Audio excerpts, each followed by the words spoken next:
Pengertian statistik parametrik adalah ilmu statistik yang mempertimbangkan jenis sebaran atau distribusi data, yaitu apakah data menyebar atau tidak.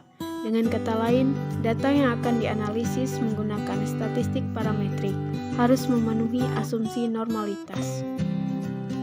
Statistik parametrik adalah teknik statistik yang dapat digunakan untuk menguji hipotesis dengan melibatkan parameter populasi. Keterbatasan yang dimiliki oleh statistik parametrik adalah penggunaan jenis data minimal, yaitu jenis data, interval, dan rasio. Penggunaan statistik parametrik yang pertama digunakan untuk menganalisa data interval dan rasio yang diambil dari populasi yang berdistribusi normal. Yang kedua, untuk menguji hipotesis deskriptif bila datanya interval atau rasio. Ciri-ciri statistik parametrik. Yang pertama, datanya dengan skala interval dan rasio. Yang kedua, data menyebar atau berdistribusi normal. Syarat uji parametrik. 1. Dari populasi dengan distribusi normal. 2. Sampel diambil secara random. 3. Sampel mempunyai varian yang sama. 4. Skala pengukuran interval atau rasio. Jenis uji statistik parametrik. 1. Uji T digunakan untuk menguji signifikansi dalam satu atau dua kelompok sampel. 2. ANOVA digunakan untuk menguji signifikansi perbedaan dua rata atau lebih.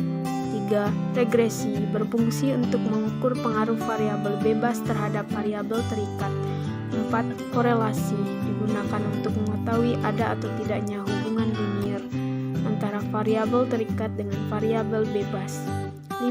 Analisis jalur digunakan untuk menguji hubungan sebab akibat yang didapatkan melalui kajian teori yang telah dirumuskan.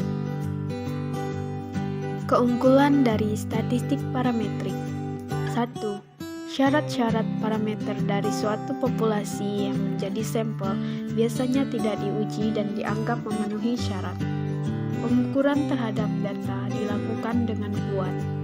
2. Observasi bebas satu sama lain dan ditarik dari populasi yang berdistribusi normal serta memiliki varian yang homogen.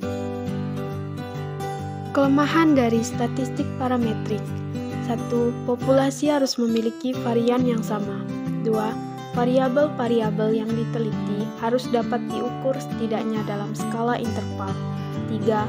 Dalam analisis, varian ditambahkan persyaratan rata-rata dari populasi harus normal dan bervarian sama, dan harus merupakan kombinasi linier dari efek-efek yang ditimbulkan.